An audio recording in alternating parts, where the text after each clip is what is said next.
Continuando con la unidad de hormigones especiales, vamos a ver los hormigones autocompactantes que posiblemente sean los hormigones más especiales de todos, ya que son los que más aplicación han tenido sin ningún lugar a duda, por eso los desglosamos en un ítem independiente. Respecto a lo que son los hormigones autocompactantes, vienen de que, bueno, el vibrado del hormigón es algo que depende de la mano de obra y que puede tener bastantes defectos en la estructura, con lo cual, debido a el tema de la especialización de mano de obra, falta de mano de obra, lesiones, en el año 85 se empiezan a desarrollar en Japón hormigones que no tengan un comportamiento de un fluido de Bingham, sino un fluido de Newton, es decir, reducir por sí solo las tensiones de rozamiento interno. Fines de los 80 se realizan las primeras pruebas en Japón, recién fines de los 90 los primeros simposios de hormigón autocompactante, a partir del año 2000, bueno, que es sumamente conocido. En el 2001, la hormigonera Lomax, que es la hormigonera más grande del país, no hago propaganda, han tenido muy buenos desarrollos, han sido pioneros bastantes aspectos, profesionales muy capaces además, coloca a los primeros autocompactantes en Buenos Aires y acá me tocó personalmente desarrollar los primeros en el interior del país. En el año 2006 vamos a ver algunas aplicaciones. Según muchos investigadores, constituyen de que premoldeadores y gente de obra que el hormigón autocompactante viene a desplazar una gran cantidad de hormigón convencional vibrado y empezar a desaparecer ese término de vibrado, que la mano de obra, que la influencia negativa que pueda llegar a tener no solo en la resistencia, sino en la durabilidad de las estructuras terminadas. Y así en Francia, en Italia tiene mucha inserción, pero en países como Noruega, Suecia, hay más hormigón autocompactante que otro tipo de hormigón. Y estos hormigones hay que diseñarlos, hay que seguirlos, y no solo es ponerle un aditivo hiperfluidificante, como vimos en la unidad 6, sino también hay que tener materiales componente de calidad, tener un buen diseño, tener una reunión previa a obra, ver qué es lo que necesita la estructura, ver alguna ecuación de rentabilidad, ver si el hormigón conviene o no en función de los ahorros que pueda llegar a tener. Y no es un hormigón común ponerle el aditivo y se transforma en autocompactante. Si uno hace eso, solo tendría mucha suerte, por decirlo de alguna manera. Solo se llegará a un resultado por casualidad y hay que hacer un estudio que no digo que sea difícil porque hay hormigones autocompactantes en casi todas las provincias con aplicaciones, sino que hay que tener ciertos tiempos y ciertas pautas que no solo es por un aditivo milagroso. Los hormigones autocompactantes son aquí un hormigón especial, ya que por lo menos actualmente en la provincia de Mendoza su aplicación es bastante baja, casi nula, eh, con lo cual quizás en 20 años en Buenos Aires ya no es un hormigón especial, con una fluidez muy elevada que no tenga segregación, porque yo puedo hacer un hormigón muy fluido pero se segrega, entonces el autocompactante justamente es juntar muy fluido sin que se segregue y se coloca en obra sin energía de compactación externa y llenando perfectamente los encofrados y recubriendo las armaduras. Los autocompactantes ayudan a incrementar la productividad, a mejorar el ambiente de trabajo y como el autocompactante principalmente mejora lo que es la trabajabilidad, bueno, existen muchos tipos de hormigones especiales dobles, por decirlo de alguna manera, que son autocompactantes coloreados, autocompactantes con fibra, autocompactantes de alta resistencia, autocompactantes reciclados, es decir que cualquiera de los otros hormigones especiales puede ser autocompactante también. Trabajabilidad y uniformidad es lo que más se persigue. Vida útil en la estructura, pero es más difícil para mesurar, pero principalmente las ventajas competitivas que queremos mejorar con los autocompactantes es la trabajabilidad y la uniformidad de los hormigones colados en las estructuras sin los defectos atribuibles a una mano de obra deficiente, ya que como habíamos dicho en la unidad 9, yo no puedo ver cuando vibro el hormigón en un tabique. Yo le meto el vibrador, pero no sé si está vibrando bien o no, con lo cual esto reduce lo que es esa incertidumbre que se crea en una gran cantidad de estructuras. Respecto a lo que es el mercado actual, en Buenos Aires ronda algo arriba del 5%, en Mendoza es menos del 0,5%, en su momento estuvo en el 1, 1,5% con algún proyecto, pero el tema es que el contra se dice, bueno, el metro cúbico autocompactante es más caro que el hormigón común. Y sí, obvio, entonces no lo uso. Y no, bueno, me ahorro mano de obra, me ahorro defectos, vamos a ver después una evaluación económica para ver la importancia que tiene la economía, y muchas veces se le cierra la puerta sin analizarlo porque hay desconocimiento, escepticismo que no sirve, y porque faltan o faltaban normas de ensayo y reglamentación de aplicación. ¿Por qué digo faltaban? Porque la nueva IRAM de hormigón elaborado lo contempla el autocompactante, está la IRAM 1890 para hacer el cono, pero todo esto no es tampoco tan conocido.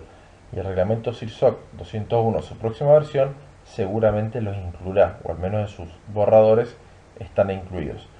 La industria del premoldeado ha tenido una inserción muy grande en Europa, en Estados Unidos, donde los costos se manejan muy bien, y la eliminación del vibrado y de los desperfectos y de los costos asociados a la no calidad a tirar una pieza, bueno, son tan elevados que hacen que se pueda fundamentar en la utilización de un metro cúbico más caro porque me la ahorro en otras cosas. El hormigón elaborado en Europa ha subido mucho en los últimos años y ciertos países nórdicos tienen mucho más de la mitad de uso de hormigón autocompactante que de hormigón convencional vibrado. Es muy importante, como dijimos, que las propiedades principales o las que se destaca son la trabajabilidad y la uniformidad, que tengo que tener herramientas para medirlos. Los 5 factores principales que consideramos importantes para poder cuantificar son la fluidez, medir la consistencia, la segregación, que es la cohesividad, la exudación, el poder autonivelante y la capacidad de pasaje, que capacidad de pasaje es la capacidad que tiene para sortear obstáculos.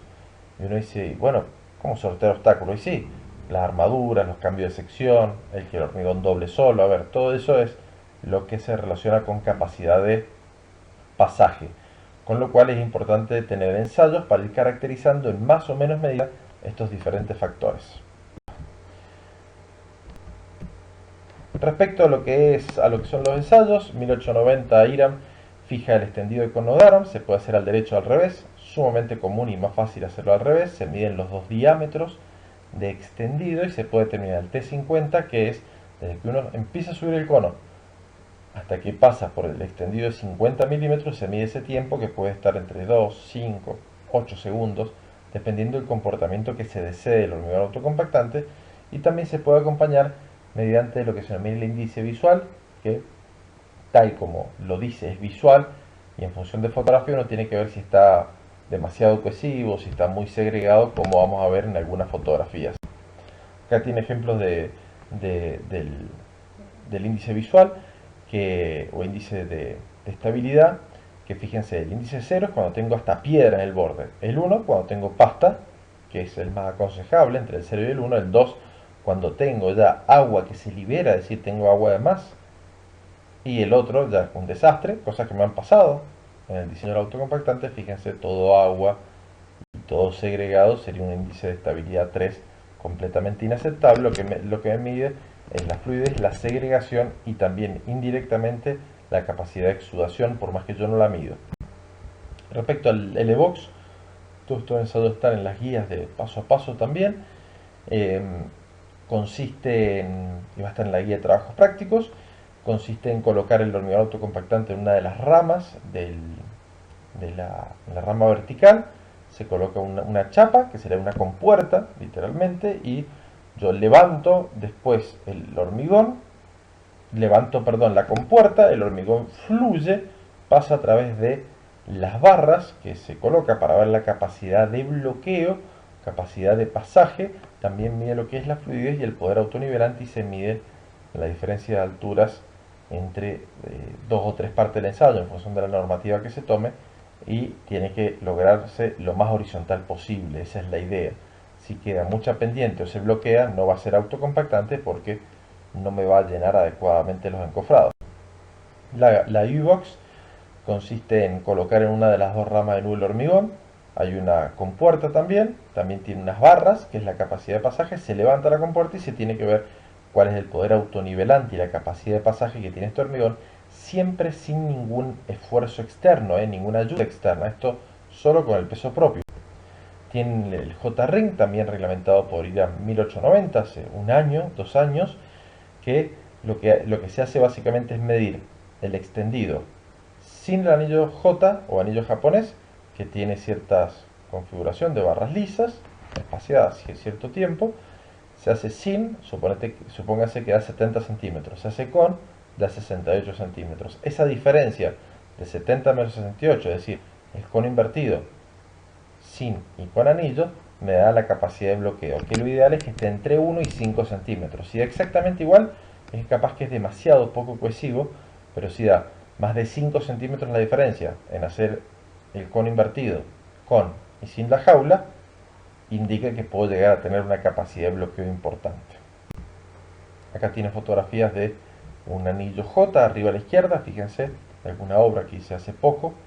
Eh, Fíjense cómo se ve bien y fíjense a la derecha cómo se ve un J-ring mal. Fíjense cómo hace el cono, uno tiene extendido, pero se ve una pila de piedra y eso indicaría que hay algún parámetro de la mezcla que no anda bien. Por ejemplo, la cantidad de agregado grueso. ¿Ven cómo se ha formado como esa pila? Eso es el riesgo de bloqueo. Se ve bien en esta foto de unos ensayos que hice, no sé si para Bahía Blanca. Otro ensayo del B-Funnel. El B-Funnel, un embudo de dimensiones normalizadas que se coloca cierto volumen de hormigón cercano a 12 litros, tiene dimensiones normalizadas, se enrasa y ahí nomás se abre lo que es una compuertita abajo y se mide el tiempo en el cual cae todo el hormigón, realmente desde que cae el hormigón hasta que yo veo el orificio, porque siempre sigue cayendo algo de lechada, entonces el tiempo que yo veo el hueco, que cayó casi todo el hormigón, que se ve para abajo, y ese tiempo se ve mucho lo que es la fluidez, algo de la segregación y la capacidad de pasaje. Este es el ensayo del B-Funnel o embudo en B que se denomina. También lo hemos usado bastante acá para algunas obras en el país. El ensayo de segregación dinámica es un ensayo que se puede hacer la segregación se puede hacer o por tamiz o segregación estática, mediante corte de testigos. En este caso consiste en ver la estabilidad que tiene estado fresco. Se coloca el hormigón en determinadas columnas, hay determinadas normas, el que más se utiliza es el del medio, es una columna alta, tiene 60 centímetros, que se fracciona con una chapa. Entonces tengo esta columna de se me fue 15 o 20 centímetros de diámetro, creo que es de 15 centímetros de diámetro, por 60 de altura, se tira el hormigón y se deja 15 minutos. Luego, este dispositivo es como que se corta con unas chapitas que uno va metiendo, toma una parte de abajo, toma una parte de arriba y ve cuánta piedra tengo proporcionalmente abajo, pesando el hormigón y tamizándolo, con tamiz 4. Eso lo hago abajo y arriba y puedo ver diferencialmente qué segregación ha habido. Si no, se puede hacer un ensayo directamente de segregación tirando el hormigón de cierta altura sobre un tamiz de 30 centímetros de diámetro y se mide cuánto pasa por ese tamiz, que generalmente es mejor que sea menor al 5% porque si no indicaría que la pasta de cemento está muy suelta, quiere decir que hay poca cohesividad, que es el sinónimo de segregación. Acá tiene ejemplos que hemos realizado también para algún proyecto de tirar sobre lo que es el tamiz cierta cantidad.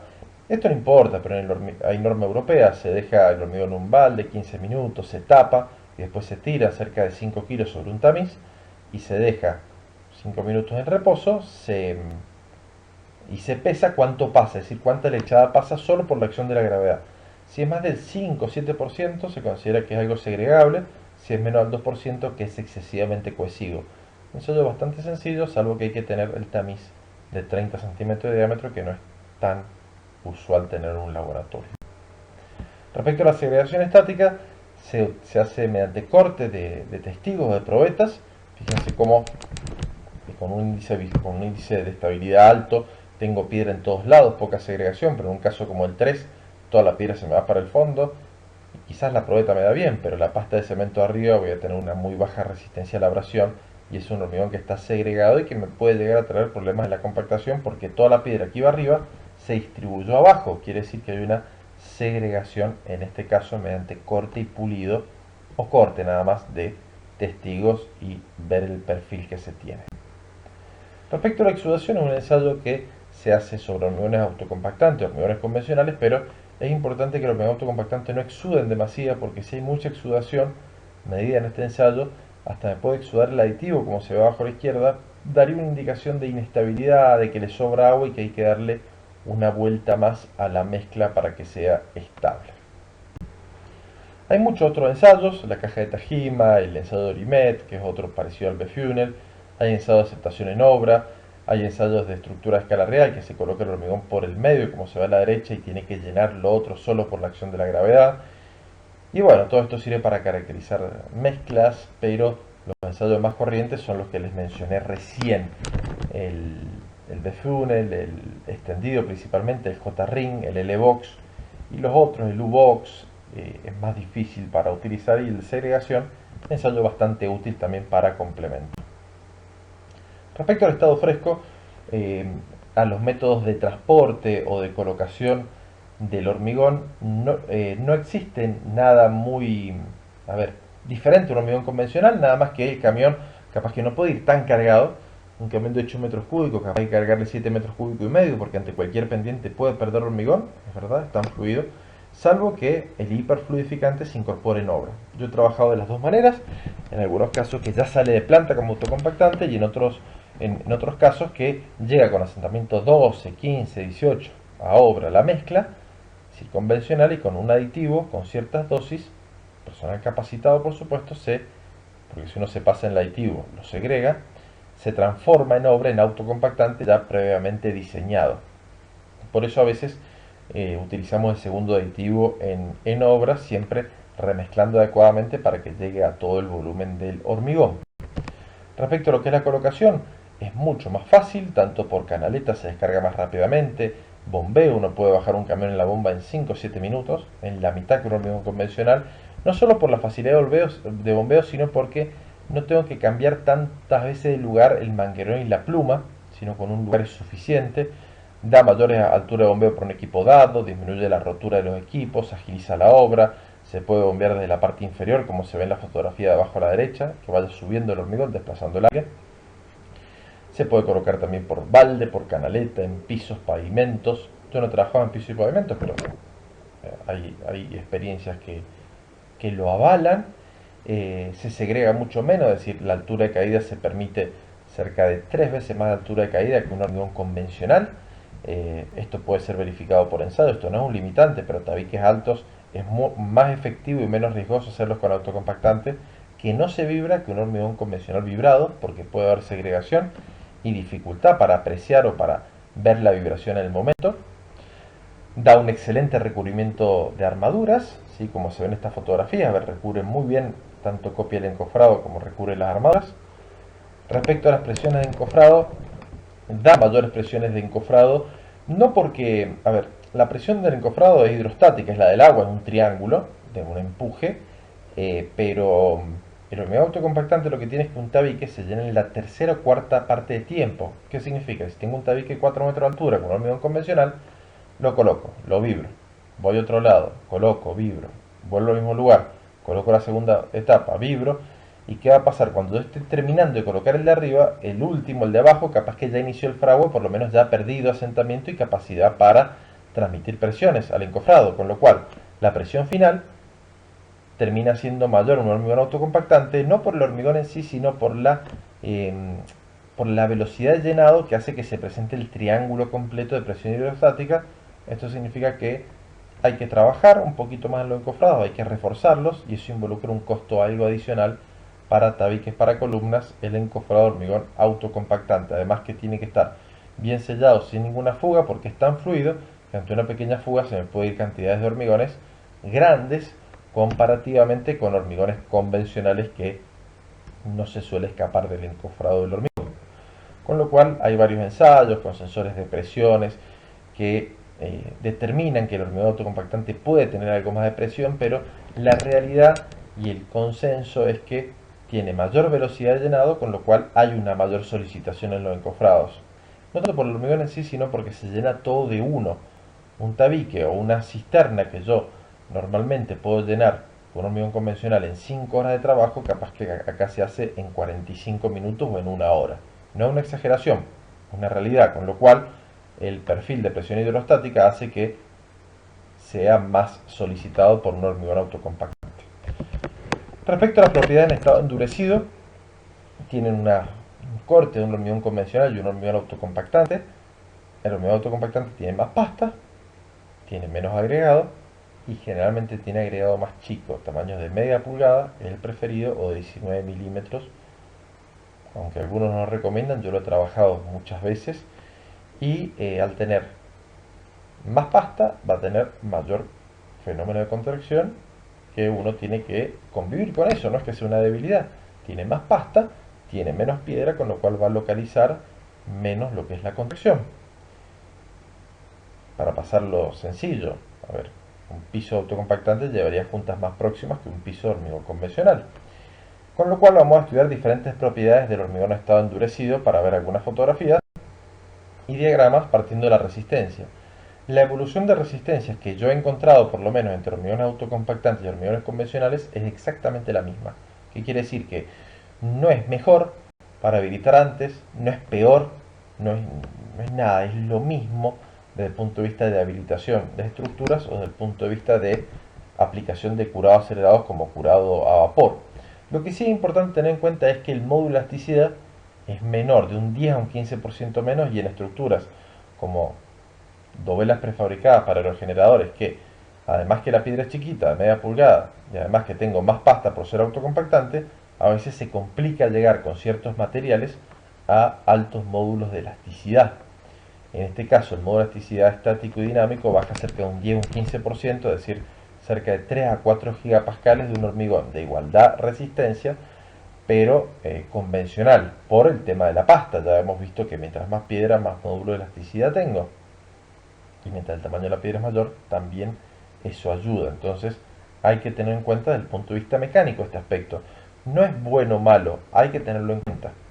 Respecto a la durabilidad, ensayos realizados, hay publicaciones en el INTI de penetración de cloruro, succión capilar, absorción, que en probetas normalizadas dan lo mismo que que un hormigón convencional, es decir, tampoco una ventaja competitiva. Sin embargo, en estructuras, al haber menos defectos, al respetar los recubrimientos, al reducir fisuras y reparaciones, voy a tener más durabilidad en la estructura. ¿Qué quiere decir? Que el hormigón como material es igual de durable y depende de la relación agua-cemento que un hormigón convencional. Pero en la estructura, al tener mayor uniformidad, mayor homogeneidad, voy a tener mayor durabilidad de la estructura porque voy a tener menos defectos y vías de ingreso para los agentes agresivos. Respecto a uniformidad, es una de las ventajas más valoradas, lo que son alturas de caída, lo que es, se han hecho para lo que es elementos premoldeados, lo que es uniformidad, se han hecho ensayos de altura de caída de, que dan casi la misma resistencia abajo que arriba, en un hormigón convencional que exuda mucho la parte superior del tabique suele tener resistencias menores, con lo cual es importante y hay una mayor correlación con las probetas, correlación desde el punto de vista que los testigos se aproximan mucho más los resultados de las probetas que con un hormigón convencional, porque no tengo estas oquedades o estos vacíos que quedan de forma involuntaria. Y también, ya que estamos, ganan uniformidad porque a nadie se le ocurriría ponerle agua a este hormigón en la obra porque ya es suficientemente blando. Entonces me ahorro ese problema de el ponerle agua al hormigón en la obra. Y ahora es todo responsabilidad del proveedor, aún que me quede bien el tabique en la obra. Entonces el proveedor gana más responsabilidad y más protagonismo en los proyectos.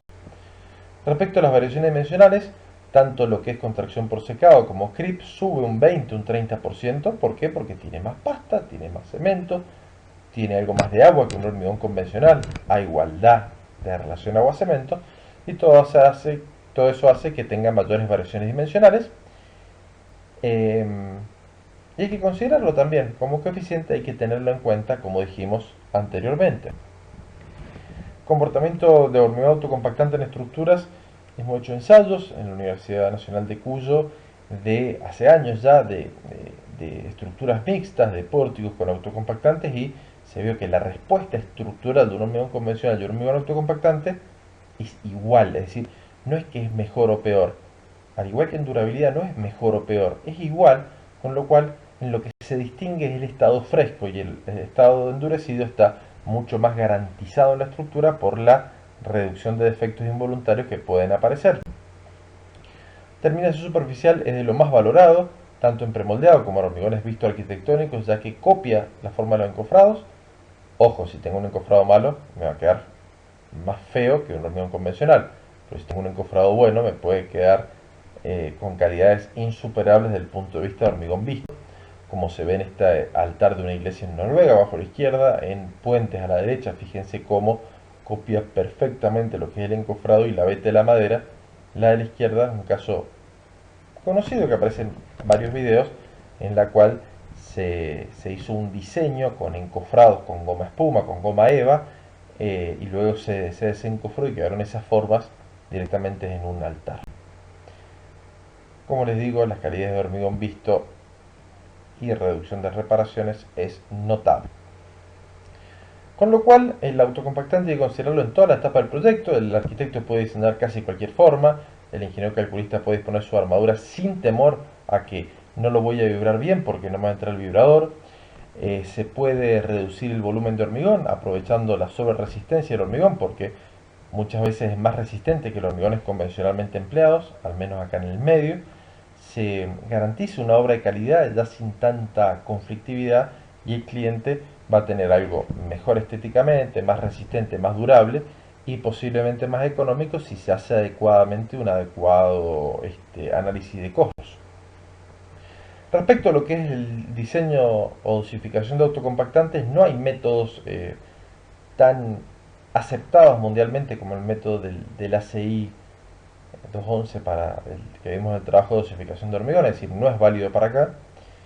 ¿Y qué es lo que hay que hacer? Bueno, primero ver si se hizo o no, acá al lado, en otra obra, en otra provincia, ver antecedentes, planificar, caracterizar los materiales, ver el contenido de cohesividad, pasar 50, ver si tengo adiciones, ver la compatibilidad con cono de Marsh, por ejemplo, entre el cemento y el aditivo. Luego de caracterizar los materiales, bueno, y que son compatibles, ver las propiedades en estado fresco. Un buen extendido, un buen J-ring, una baja segregación, bueno, una baja exudación en ciertos casos. Todo eso es un proceso iterativo y después de obtener un buen estado fresco que lleva un par de días de trabajo, las propiedades en estado endurecido están casi garantidas. Si tengo baja relación agua-cemento voy a tener buena durabilidad y buena resistencia. Y luego no queda acá, hay que ir a la obra, hay que seguir los primeros días, hay que capacitar a los mixeros, a los bombistas, hay que hacer un buen seguimiento e ir ajustando y adaptando lo que es el hormigón autocompactante a la obra y a cada elemento estructural, sin olvidar que las tareas de control de calidad y seguimiento de propiedades no pueden ser abandonadas en ninguna etapa, es sumamente importante este aspecto. Acá tiene solo parámetros por si alguna vez les toca algún diseño, que la dosificación por supuesto que es en peso, eso está claro, pero la forma de dosificar es encontrar volúmenes de pasta, volúmenes de mortero en función de volúmenes de agregado grueso, con lo cual esto no indica que la dosificación sea en volumen, siempre se pesan los materiales granulares, pero el método de dosificación son métodos de dosificación para que la pasta, el mortero ocupe determinado volumen, con lo cual se consideran lo que es el volumen, lo que es polvo en función de la densidad de cada material, que es cemento más adiciones, más los agregados que pasan en el tamiz 100. En este caso, la pasta es el polvo más el agua más el aire. Y con todo esto, si uno no tiene ninguna experiencia, bueno, puede inventarse una dosificación, ver si estos parámetros le cuadran y por lo menos hacer un pastón a ver cómo le fue. Es decir, es una primera guía que dan las recomendaciones FNARC de Europa. Ejemplos de aplicaciones, lo hemos hecho en edificios, en piletas, en cisternas, en premoldeados, y en Argentina también tiene varias aplicaciones. Acá tenían un video que no lo puedo subir en este formato, vamos a ver si lo podemos compartir con algún link, después del vertido de lo que fueron más de 2000 metros cúbicos, realmente en parte se vertían 40, 60 a la vez, en tabiques con armaduras muy densamente armadas. Fue la primera aplicación aquí en Mendoza. Luego para estructuras, como les decía, se hicieron ensayos, los mismos alumnos trabajaron sin vibrar el hormigón, en lo que era el moldeo de estas diferentes estructuras mixtas. Se vio que el comportamiento estructural era muy similar, no hubo nada extraño. En elementos premoldeados se ha trabajado acá en el medio y en todas las provincias y en muchísimos países para ver la versatilidad que tiene el trabajar con hormigón autocompactante. Hemos hecho, bueno, estos son los primeros, después uno se olvida de todos los ejemplos, pero una de las primeras aplicaciones fueron piletas de almacenaje de vinos, que vamos a ver una comparativa, una ecuación económica enseguida. Se lograron excelentes resultados y suplantó al hormigón convencional por las ventajas competitivas que tenía. Y otras aplicaciones en Argentina, bueno, hay edificios de altura, hay de las primeras, aplicaciones en Buenos Aires fue una bóveda del Banco Galicia, fíjense abajo a la izquierda y abajo a la derecha, no solo tiene armadura, sino tiene helicoides, bueno, para que no entren los boqueteros, para que se le traben la herramienta, con lo cual no podía entrar un vibrador, era imposible que se metiera un vibrador, entonces se utilizaron hormigones autocompactantes que justamente se estaban realizando las primeras pruebas acá en el país. Acá tienen ejemplos de algunas obras que he participado, acueducto en Chaco, fíjense, se hacían premoldeados y luego bueno, se daban vuelta, pero tenían una facilidad de colado excelente, estos premoldeados y luego el ensamble en la obra. Acá tiene una obra que no participé, considero que es la mejor obra con hormigones autocompactantes que hay, que es el Centro Cívico de Córdoba. Fíjense esas disposiciones de armado, fíjense la prolijidad de los separadores, la prolijidad de los encofrados. A la derecha, arriba, está lo que es los proveedores de hormigón elaborado locales. Esto fue un desarrollo local, un ingeniero muy capaz, Jorge Pagliero se llama, que también da clases en la Universidad Nacional de Córdoba. Él me facilitó estas fotografías de lo que era el bombeo, el trabajo consistente, y realmente la obra quedó muy bien, y eran formas que hubieran sido imposibles llenar con hormigones convencionales. Acá tiene uno que sí participé, hice el desarrollo de los primeros parques eólicos en Tres Picos, cerca de Bahía Blanca, con dovelas prefabricadas de hormigón, hormigón autocompactantes de alto módulo, que si bien es H55, las resistencias superan los 70 megapascales. Y bueno, sin hormigón autocompactantes no podríamos tener torres eólicas de hormigón que permiten aspas más grandes y mayor eficiencia desde el punto de vista de generación de energía limpia. Entonces, fíjense cómo estos desarrollos se meten también en aspectos hasta ambientales. Acá tienen ejemplos de hormigón autocompactante empleados en viviendas, que esto es muy común, pero esto es un caso que me tocó hacer en Gesell. Quedan las cajas de las bocas de luz perfectas, quedan, a ver, realmente el aspecto de cómo copia la madre el hormigón autocompactante es muy bueno.